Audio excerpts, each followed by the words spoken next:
In this stream, we're going to talk about several things. First of those is, what is force? Other than something that you've heard about, and maybe you know it's a push or a pull.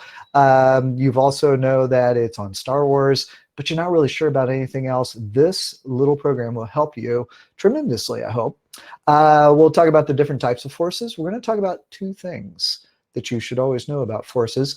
Then we're going to look at Newton's 3 laws, first, second, and third law. I know that's really difficult. And then finally, we're going to end up doing 5 multiple choice questions, and I will take you through and kind of help you with those also. So here we go. So what in the world is a force? We know that it is a physical quantity. And there's a couple of different types of forces. So we have to be careful when we say that they're a physical quantity, because they can be one of two types. They either can be a contact force. So for example, let's say that I go to Meijer, or I go to Kroger, or I go to Walmart, just in case none of those places sounds familiar, and I grab a shopping cart just like this, and it's got wheels on it, a little basket underneath, and I push it. This is a contact force because I am actually physically making contact. So this is actually making contact a little bit. The other thing is we could also have a non-contact force. So non-contact force, C-O-N-T-A-C-T.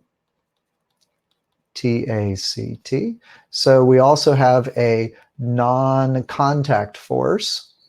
And non-contact forces include, for example, I am floating above the Earth, so maybe I'm in the space station, but there's still a force pulling me down, and that is the force due to gravity. In fact, we say this is a non-contact force even though we're on the Earth, and it's because gravity really is coming from the very, very, very center of the core of the Earth. You could think of it more that way than you do anything else. The Earth is pulling you down. So yes, you are in contact with the surface, but we do call this a non-contact force because it is a field force. Jenny's going to talk a little bit more about that on the 1st in a couple days, so you can see it there too. I've seen that some of you say that there is just a little bit of a lag, and there might be for some of you, and probably what it is I'll write on something, and it might have a little bit of delay, but on my end I'm running about 400 megabits per second, so it shouldn't be streaming issues at all. So it could be more likely on your end if your internet's just a little bit slow. All right, here we go. Let's go back through and talk about this. We did say that it is a physical quantity. It includes contact and non-contact forces, and it also measures and models. So it does those two things. And the College Board is really big on measuring and modeling. So actually giving numbers, and then also thinking about ways that you can present this information or try to explain to those of us who grade the AP Physics exam what this looks like to you. And so sometimes we call this a push or a pull, or I could say it is a 5 Newton push or a 10 Newton pull. So we could measure it, or we could just use models and kind of go through and do it that way. It is a vector. So remember, vectors have two things. They have magnitude and they have direction. And because they have both magnitude and direction, we know that the magnitude is measured as a number, and it's measured in newtons. And direction would be similar to up, down, in, out, left, right, X, Y, Z, you name it, and you could give a direction in that way. You could also say it's this way or that way. So you can use hand signals. Really hard to do on an AP test, but you could do that, I guess, if you drew a little picture of somebody pointing in all these directions. Probably be a lot easier to just use regular X, Y, and Z. Okay, so that is really what a force is, but let's talk about the types of forces. There are several different types of forces that the College Board wants you to know. One of them is weight. Weight is the one that you will always have, and it should be one that you always start with. So whenever you draw a free body diagram, something that Peter Apps is going to actually talk about on Wednesday, when you do those, the first one I always have my students draw is the weight force, or the force due to gravity, which is mg. And I prefer that everybody uses mg or something similar to mg. Sometimes you'll have a couple of different objects. So you might have two objects like this, and they are connected by a string across a pulley system. And that pulley system is maybe attached to a table. And we call this an Atwood's machine. So it might be that I have M1 and M2. So when I would draw these, I would call these M1G and M2G. So just something really important to kind of think about. You could also write FG. You just want to be very careful not to write F capital G. That would not work. You would not get points for that. You could also write W, although the most common thing that you will see is MG. That's both in books and problems and the way that they'd like for you to do it on the AP test. The direction of this, you could say down, but you have to be careful because if you're standing on your head, down to you might be in outer space. So nonetheless, we always want to say this is toward the center of the Earth or of another planet or satellite. And by satellite, we don't mean like the Hubble Space Telescope, which is a satellite. We actually are talking about the moon, something that's large enough that it would be much, much, much larger than you are, and it would have a gravity that you would be able to experience. So remember, gravity is based on a couple of things. It's based on how far away you are from something, but it's also based on the mass of the two objects. So if even though I'm attracted to my wife, if I sit next to her, there's very little gravity between us. If I sit next to the Earth, which I'm doing currently, there's a tremendous amount of gravity. Not that love and gravity are the same thing, but that's kind of the difference between the two. So you have to be kind of careful. The normal force is a force that is always perpendicular to a surface. So if we think about maybe we have a table, and that table is horizontal like this, and I've got something sitting on that table, the force that would come up and be 90 degrees from that table pointing straight up or perpendicular would be the normal force. The other thing that you'll see on normal forces is they'll use inclined planes. They love to do this. So they'll have a ramp. And these ramps, if we put let's just say we put a box on here, and that box stays still, we know that that normal force points at a 90-degree angle to the surface. So you'll be really careful. Pointing straight down, which is not at 90 degrees, is going to be mg. So this would be N or Fn, totally up to you. Tension is Ft or T. You can use either one. I always prefer that my students use Ft, and for this one you could have it Fn or N, but I like the Fn and the Ft because that differentiates it from period. So capital T also has the meaning of how long it takes for something to go around something else. For example, the Earth has a period of 365 days or 1 year going all the way around the sun. And so if you use Ft, that makes it a lot easier for us to understand that that is the tension, and it is parallel to the rope. Now, what do I mean it's parallel to the rope? For example, if I have a bowling ball hanging in my room and there is a rope that is tied to that, then the tension force is actually pointing straight up from that ball. So it is pointing straight up, and that would be the force of tension. So we say that it's parallel to the rope. There's also two different types of friction. The first one is called sliding or kinetic friction, and this is of motion, but you have to be careful because it does not mean that it is rolling. So if I have something rolling, I make contact only at one point. So when this tire rolls over to the next position here, then that point right here now is down on the bottom, and it only touches the surface. It doesn't slide. So I like to call kinetic friction sliding friction. That makes it a lot easier to remember that it's sliding, and that's the movement. Static friction is when you have something that is stuck to the surface. There's enough friction there that it's hard to move. So you have to push. Once you start pushing a box, once the box let go, then you have broken the static friction, and as you slide the box, now you have kinetic friction. These are both parallel to the surface. So for example, this is our normal force, this is mg, and then my friction force, if it's just sitting on the hill, would be the force of static friction, and I would put it there. If it's moving or sliding down the hill, so if we said that it's got some sort of velocity in that direction, we would then change this to kinetic friction because it is sliding down the hill. The last one that we'll just cover briefly here is called the spring force. The spring force is also parallel to the spring. And basically all it is if I have a spring, so for example, in the Hooke's law apparatus, if you use it in a lab, you'll have a ring stand, and then next to it, you'll have a spring, and that spring will hang down like this. And the force of the spring, if I have a little ball down here at the bottom, the force of the spring will point upwards, parallel to the spring. So if we draw this a little bit bigger so that you can see it, so here's our spring.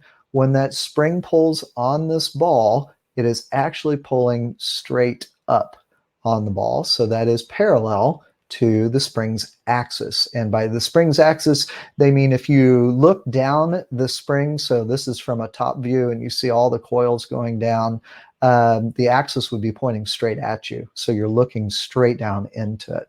And those are the different types of forces. So far we're just kind of going through some things. The next thing we're going to do is we're going to have a little bit of an interactive activity. So that'll help speed things along a little bit. All forces have two things. We have an object, and the object is the thing that the force actually acts on. And the agent is the thing that's doing the pushing or the pulling. So we have to have something that is the receiver of the force, and we have to have something that is the giver of the force, essentially. And that's kind of a misnomer. We'll talk about that in a little while too. But here's what we're going to do. Let's do a little multiple choice. Hopefully you can see the bird. The bird is sitting motionless. Well, it's actually not motionless. It's bobbing up and down for a very long time.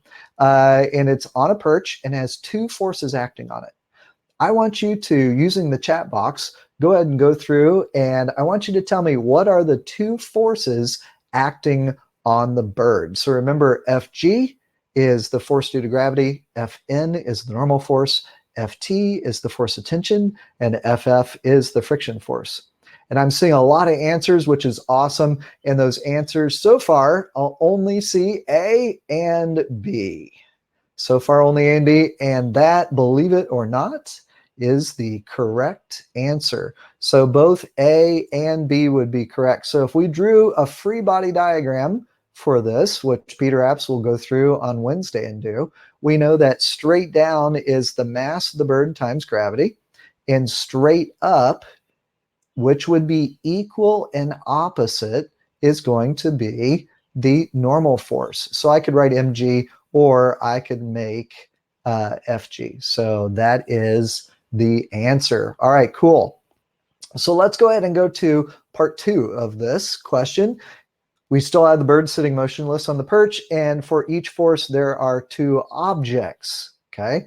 So I have the perch and I have the bird, or I have the perch, or I have the perch in the earth, or I have the bird in the earth. So I want to know, for the force of gravity, so remember that's the one pointing straight down, what is the force acting on, and by what object does it come from? So remember, we're thinking about the bird.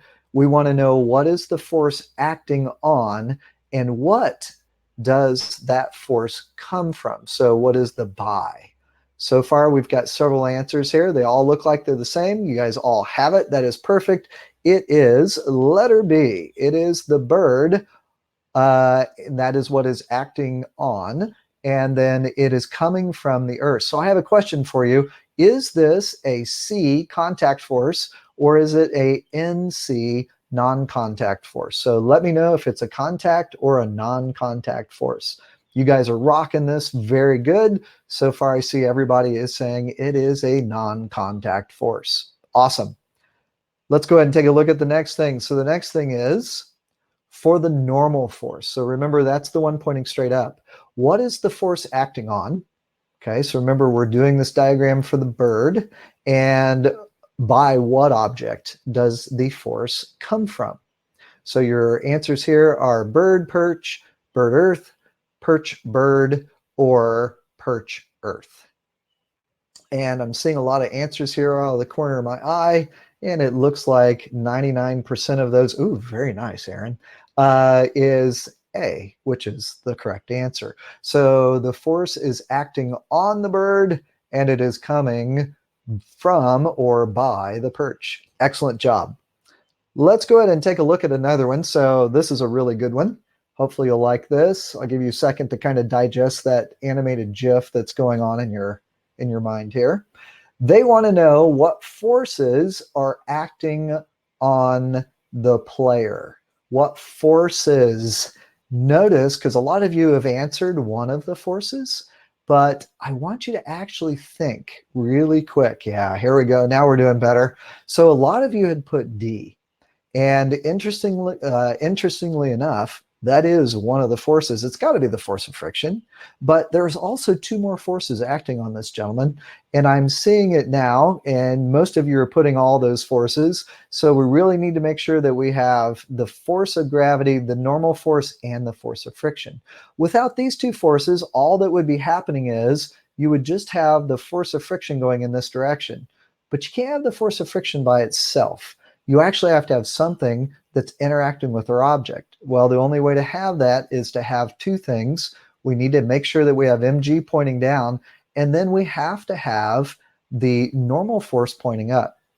Which of these two are the most important when I'm solving for the force of friction? So remember the equation for the force of friction, and let's see if you can figure that out.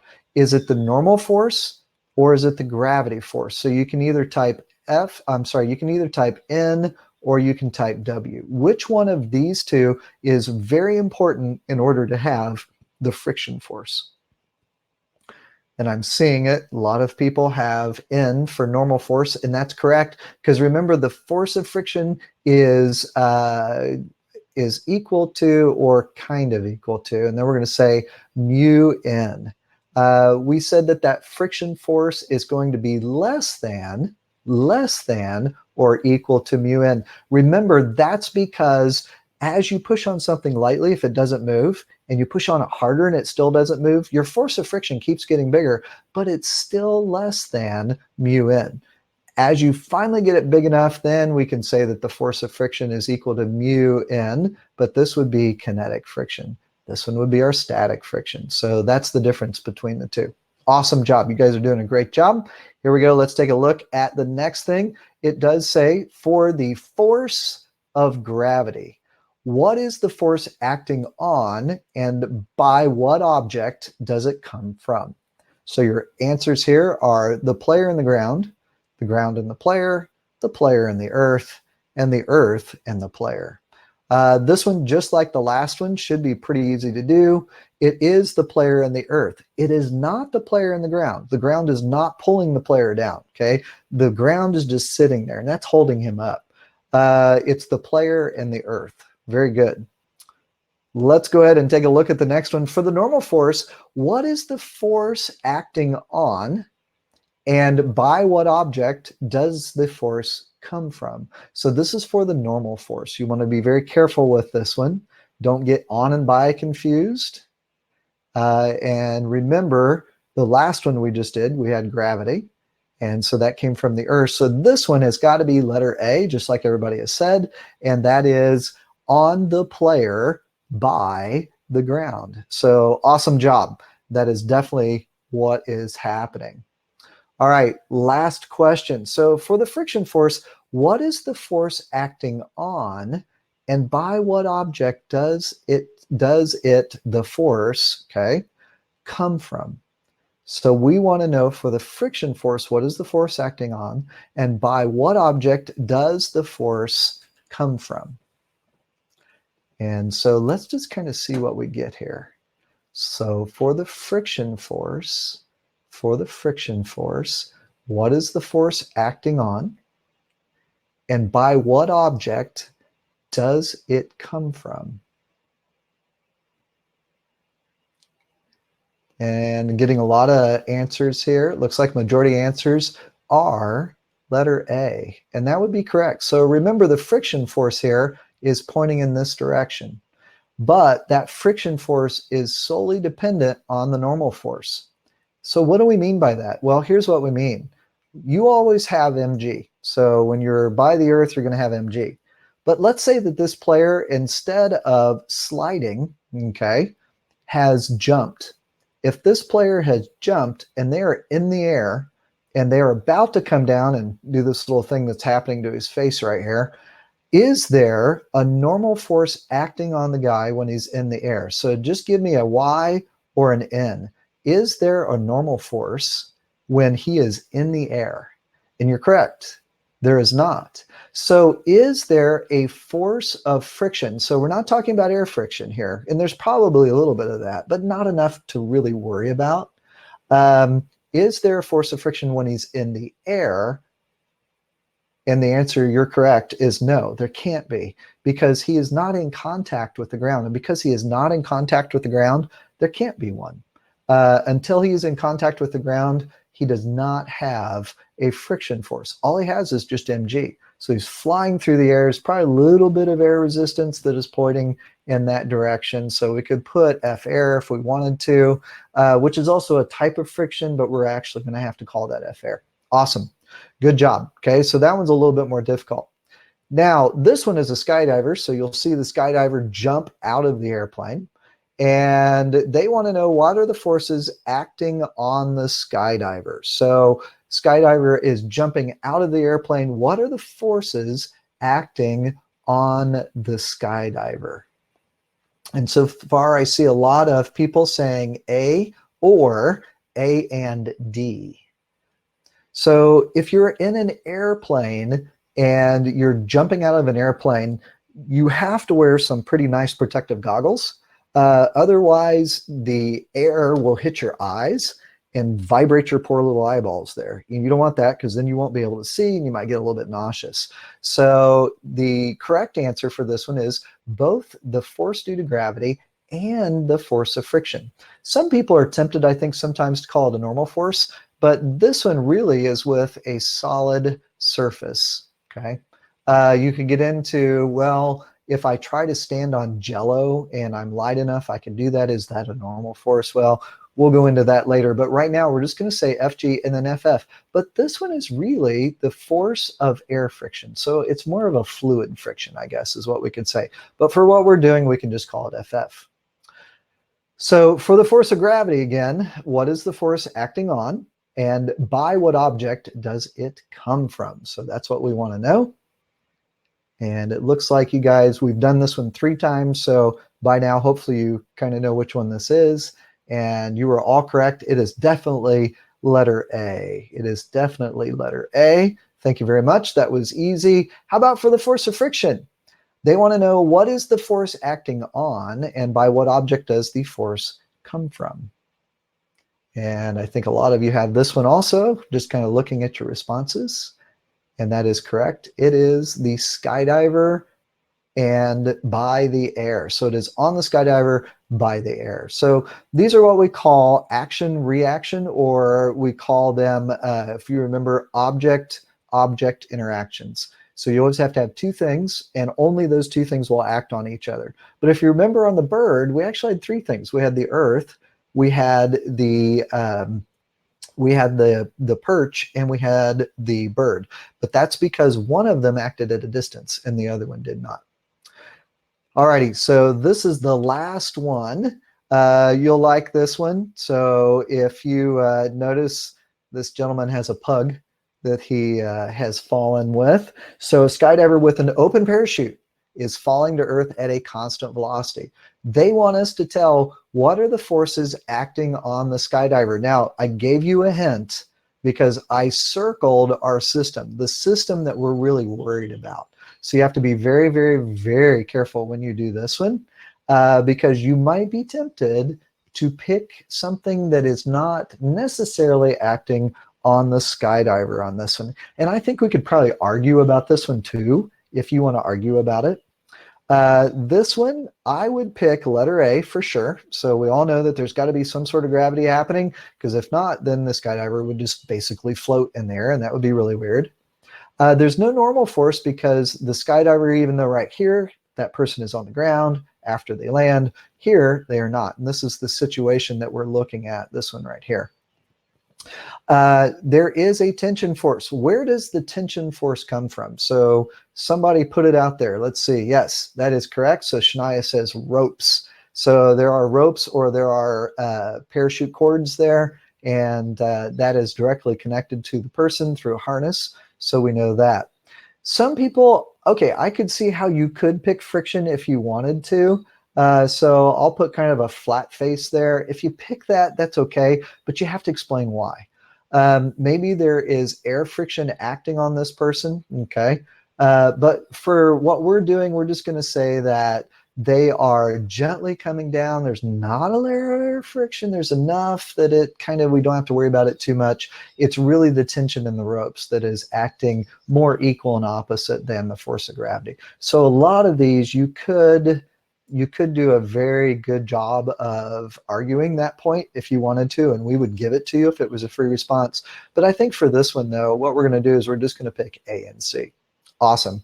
So for the force of tension, what is the force acting on, and by what object does it, and by it, we're talking about the force, come from? So what does that force come from? So this is skydiver earth, or skydiver, skydiver parachute, parachute skydiver, skydiver ropes, and ropes skydiver. So I'm seeing a lot of different answers. I am seeing skydiver and parachute, and I'm also seeing skydiver and ropes. So if you pick skydiver and parachute, realize that that parachute is up here and it is not in contact with our person. But it does not provide a force at a distance, or a non-contact force.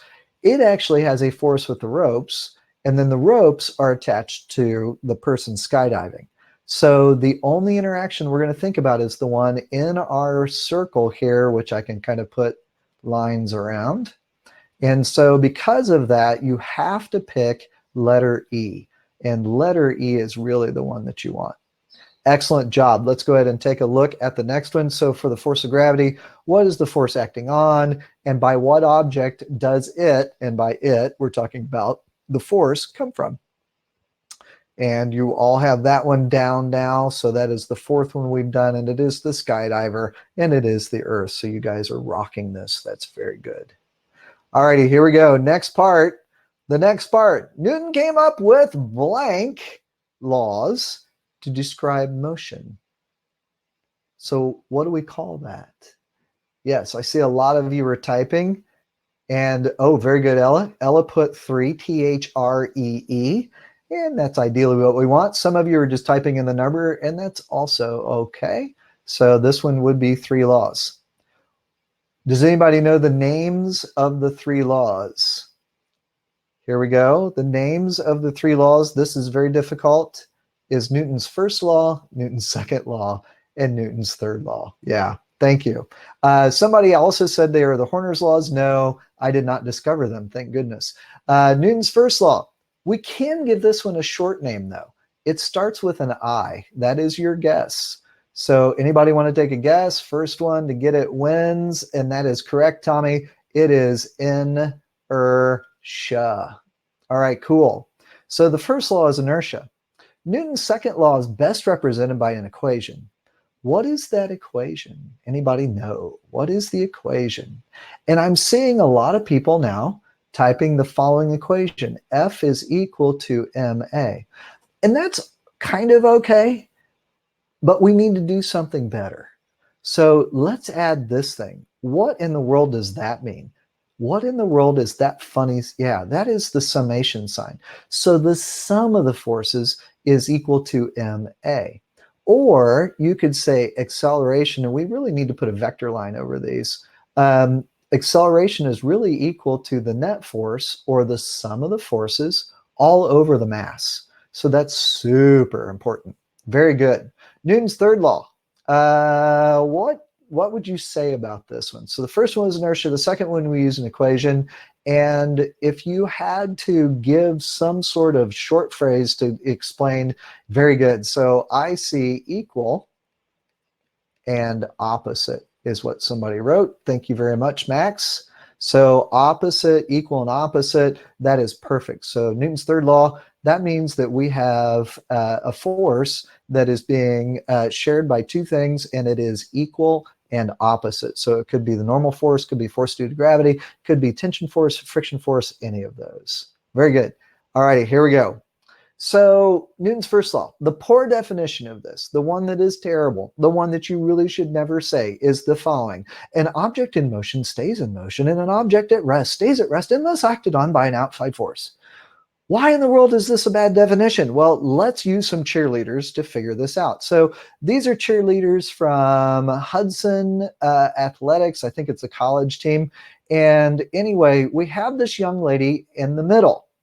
What is the force that is coming down this arm and going down this arm? So what are those two forces? If you had to say that she is the dot, okay, and we have two forces, one going each way, what are those? Yes, those are the forces of tension. Very good. So those are the forces of tension. We also, it looks like we have a force down here, and that is pushing up on her. So I'm going to start at her and show up. What is the force up? Okay, cool. So I do see some of you saying it's applied force. You could call it that, but typically we won't say F-ap because the tension would be an applied force also. Instead, a lot of you are writing Fn, and it's because there's a 90-degree force with people's hands down on the bottom. There's also one more force. The last force is mg pointing down. I have a question about Fn and mg. Are those two forces equal and opposite, or are they unequal and opposite? What do you think? Equal or not equal? So you can either type E or N. Yeah, those have to be equal. If they weren't equal, she would be moving up or down, correct? Or accelerating up or down, I guess. How about the two forces of tension? Let's call this one number 1 and let's call this one number 2. Are those two forces of tension, Ft1 and Ft2, are they equal or are they not equal? I see yes, and I see lots of E's. They are equal. Good. So if we're saying that, it says she's at rest right now, correct? But there's an outside force. In fact, there's 1, 2, 3, 4 outside forces. But she's still at rest. Do you see why this is a bad definition? Would you like to know the correct definition for this? And your answer would be yes. Very good. All righty, here we go. A much better definition. If there is no net force on an object, then the object remains stationary or it moves with a constant velocity. So is there a net force on our young lady? What would the sum of the forces be on our young lady, or the net force? What would it be if she is just here and she's not accelerating it? And I see everybody is writing it. It is 0. So this is what we call balanced system. And the first law, this is the better definition, if there's no net force on an object. So we really have to be careful. And I think that's something a lot of teachers, including me, don't do very well in class, is define these better. So that's a much better definition. Here we go. Let's do the next law. Newton's second law. So this is me lifting weights. Not really, because I don't think I could pick one of those up with 2 hands, let alone 1. So the poor definition is force equals mass times acceleration. My question is, what's wrong with this? What is wrong with this? Yeah, very good. So somebody just said which force, because I know that there is a force from the weights. So I'm going to put MW for the weights pointing down. So MWG, and it's a little bit in his arm too, but mainly the weights. What is the force pushing up? So what would we call that? This would be F. Yeah, Fn. You could call it F-ap, but let's call it Fn since it's a contact force and we are on a surface and it's a 90 degree. If it wasn't at 90 degrees, that could be really bad for this person because it would either fly out or fly in and crush his chest. We don't want that. So the question is, what's wrong with this? Well, it says force equals mass times acceleration. But if this person is just holding this and there's 2 forces, it's not accelerating. It's not going in. It's not accelerating. And because it's not, we need to change this definition. So let's change this definition. I see another question, which is awesome. I'm going to check that question really quick just to see. Yeah, so somebody just asked, should anything that is thought of as F app really be FN? It could be. If you think about, and I know this is kind of a sidelight, but it's okay, we've got some time. This is a really poor diagram of an airplane, but I'm doing the best I can on the fly. And here's an engine underneath. That engine is pushing the plane this way. So you could call that an applied force, but we also like to call this the force of thrust. Okay. This person is pushing up, so you could call it the force of the push or the applied force, but it's really a normal force. So I think we really want to think about what is the interaction here. This one is the force of thrust. It is that. Yeah, I like it. So on the fly. Ha, get it? That was a good pun. So let's go back to the question at hand, since I got a little bit distracted there by the question, but it is a very good question, Mr. Aaron. Thank you very much. What was wrong with this? We said it is not accelerating. Okay, so what is not accelerating? Well, it is accelerating up and accelerating down at the same time. Let's do a better job of doing a definition here. The better definition is an object's acceleration is the result of the net force on the object divided by the object's mass. So here we've got a truck. It looks like it's going to pull this big tree, and it really just has a little tiny tree and a container next to it. That's kind of a funny little thing going on. So the question is that little tree accelerating? Absolutely it is. So why is it accelerating? Because the sum of the forces, or the net force acting on that tree, is accelerating it to the right. So the acceleration is to the right. So remember, acceleration is also a vector. This one, there is no acceleration, but it's not because there's no force. There are two forces. For Aaron, it would be the normal force or the applied force. And we also have the mg, or the force due to gravity. And those two are equal and opposite. So our net acceleration is 0. Okay. Hopefully that helps. That's a really, really, really important point. I think both Newton's first law and second law, we have all learned them wrong. And until you kind of go through a class like this where you really have to understand the true difference, it's the net force. So if you always remember net force, your first and second law will always be right. And that should be helpful. All right, here we go. Third law. I'm sorry, this is just evil. This poor little kid here. She gets tossed. So here's the question. For every action, there's an equal but opposite reaction. But if I pull a child in the wagon moves forward. That's not equal and opposite, is it? So think about that. Think about it. If I make this the wagon and I am pulling on the wagon, so the kid's pulling on the wagon, we could say that's the force of tension. Maybe, if you want to, I guess you could do that. You could also call it a normal force between the kid's hand and the inside of the handle. But then going the other direction, what is that? So going in the other direction, if he's pulling this way, maybe there's some sort of force of friction going the other way, because we know that it's on grass. The heavier the little girl is, and by the way, she's fine. She got in and pulled him around and tossed him over too. But there's a force of tension that the kid's pulling it with, and a force of friction going the other direction. And those are equal and opposite as long as it's moving at a constant velocity. But if I pull a child in the wagon, that doesn't sound like it is, does it? Well, we need to change our definition. Here's our definition. If A exerts a force on B, then B exerts a force on A that is equal in strength and opposite in direction. So really what we need to do is just think about the handle. If I pull on the handle, so if this force of tension, okay, on the handle is coming from the boy, then there is also, there's also the force, okay, that is some sort of resistance that is on the boy from the handle. It's also a tension force. So we're just thinking about here, there's a tension force going this way and a tension force going this way.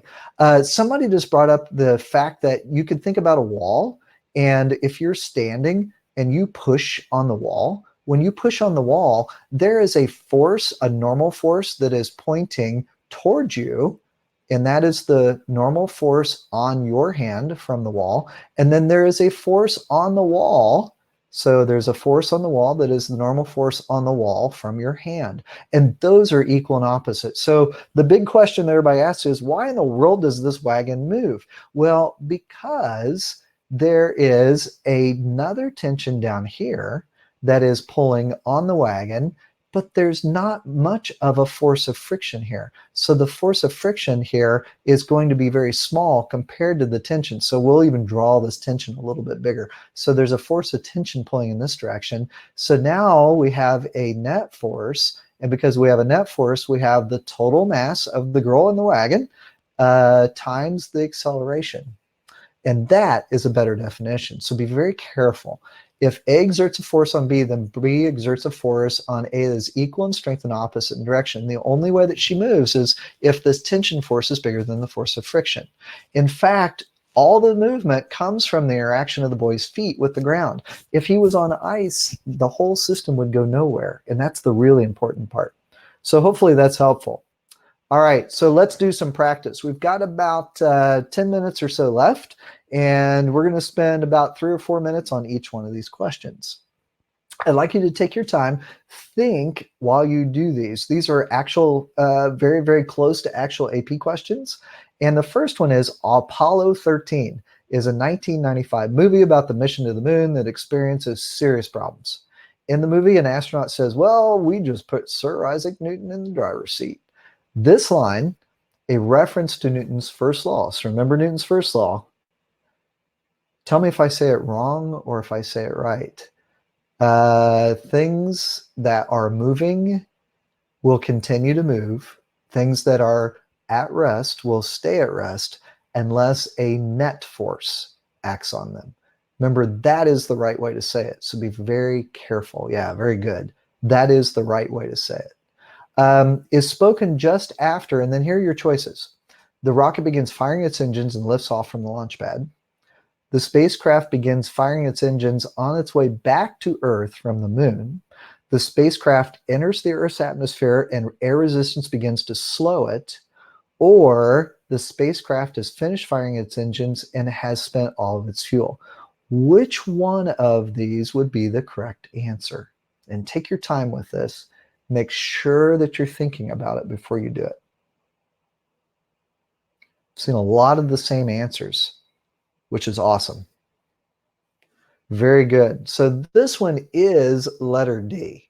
So why is it letter D? I guess that's the question.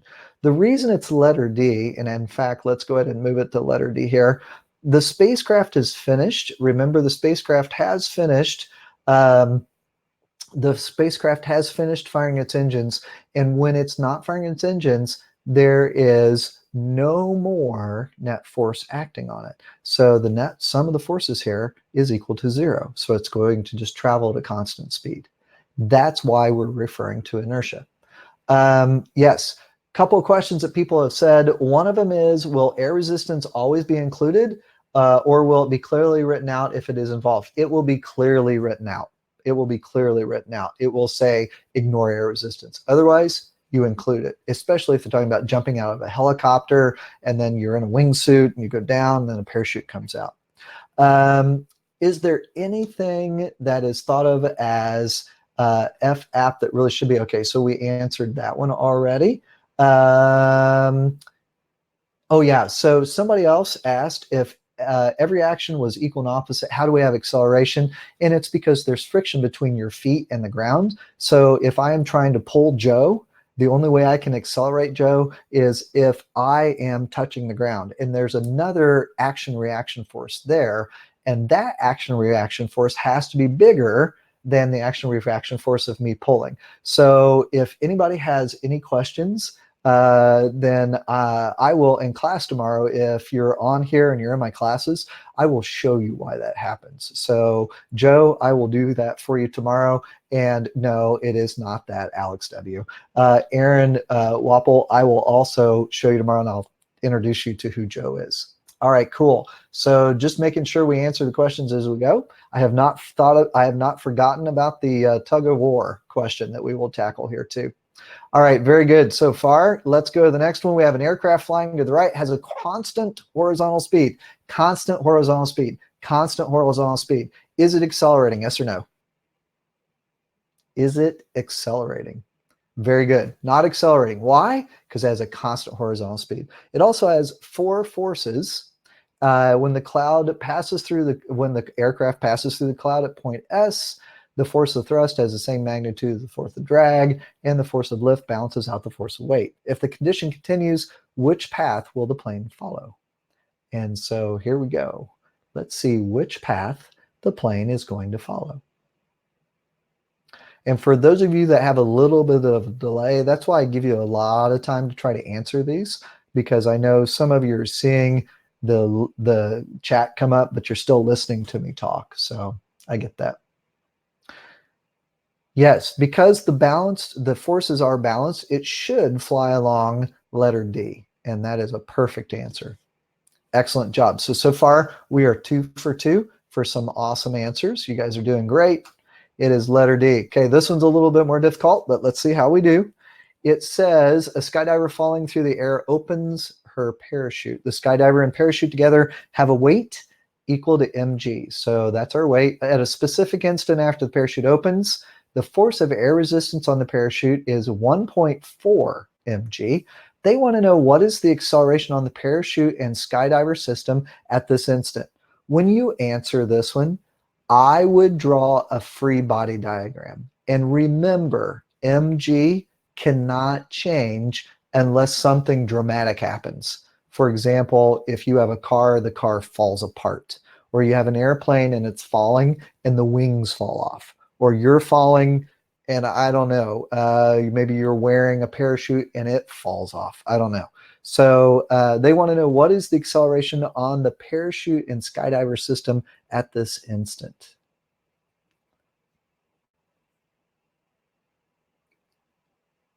Yeah, I'm seeing a lot of really good answers here.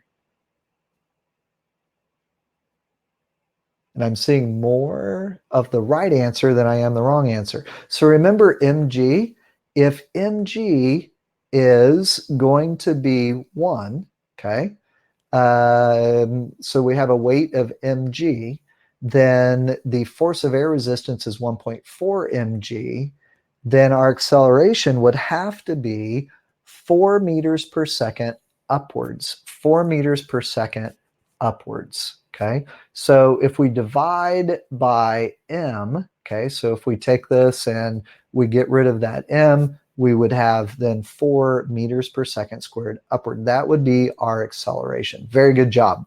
Nice, very nice. Essentially, this one is 1.4 mg, and this one is just 1 mg. So our acceleration is going to be 4 times 10, which is 0.4 times 10, which is 4. Excellent job.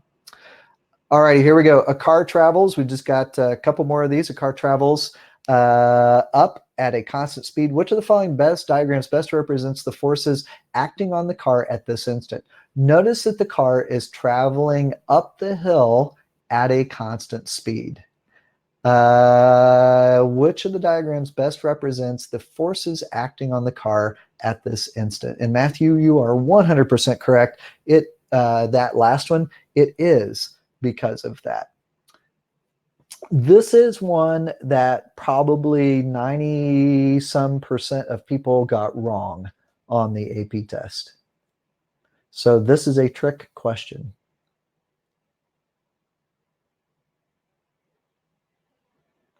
All right, you guys are doing a great job. Everybody has answered the same thing. You've answered B, but B is not the correct answer. Here's why. Let's do this. Remember, there's a fun little thing that we do with these. We draw these components because we want the forces that are going in the direction of motion. So we really want to think about the forces in the positive parallel direction. Remember, that's positive parallel, and this is positive perpendicular. So if this is my friction force going in this direction, and this is W, and let's put an angle here. This is W times the sine of the angle. And this is equal to this. And the only reason I know they're equal is it's going up a hill at a constant speed. This is the force that's trying to pull him down. So Aaron, your A with the question mark is correct. So we can get rid of the question mark. Here's why this one is A. It's because there is not a force listed here, because you have to remember that components have to be considered when we look at this. Here is W times the cosine of the angle. That one is equal and opposite the normal force, so the car doesn't lift up and doesn't fall down into the hill. And then we have the force of friction going in this direction, and we have W sine of the angle pulling it down the hill. So that's why. Does that make more sense to those of you who are looking at this going, oh my goodness, what is he doing? Nope. Think about it. That's what you're going to have to do. You're going to have to think about this one. Remember, forces have to be balanced in each direction. So up the hill, down the hill, balanced, up and down. So from the hill up and from the hill down have to also be balanced. All right, that one's a hard one. That one's why a lot of people miss it. This one's a lot easier. 3 forces of equal magnitude act on the box shown. 1 force is up, 1 force is down, and 1 force is to the right. That would be your right, I guess. Or maybe this is your right. One of the two. Which of the following statements must be true based on this information? Select 2 answers. Select 2 answers. Ooh, somebody asked about the force of friction on the last one. We'll look at it too.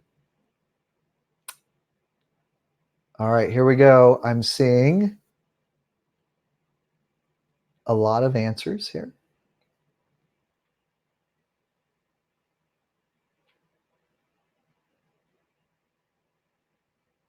All right, so I'm seeing A and C, and I'm also seeing C and D. I'm seeing C and D primarily.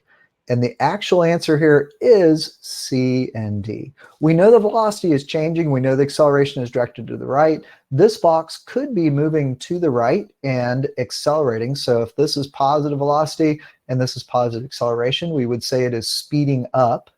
But if it was moving to the left and had negative velocity, what would it be doing?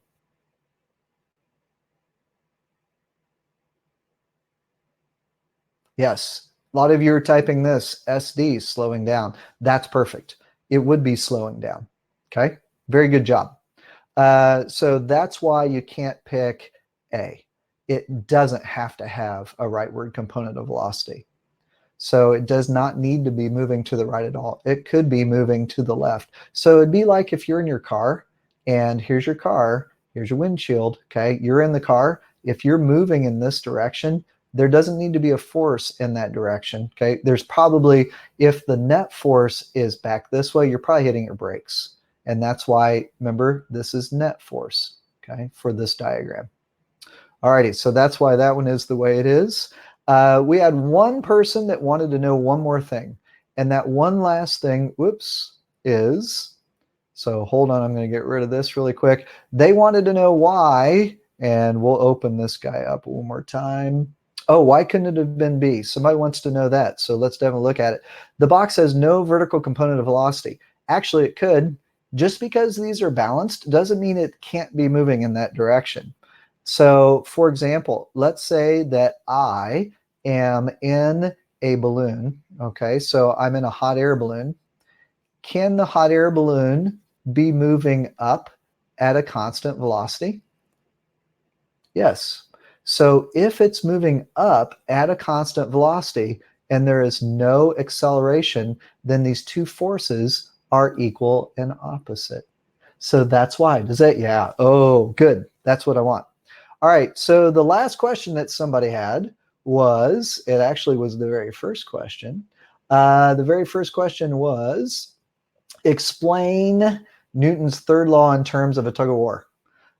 So if team A, so here's team A, here's team B, and here's the center of the rope. Team A is pulling, whoops, sorry, I already put an A. Team A is pulling with 100 newtons.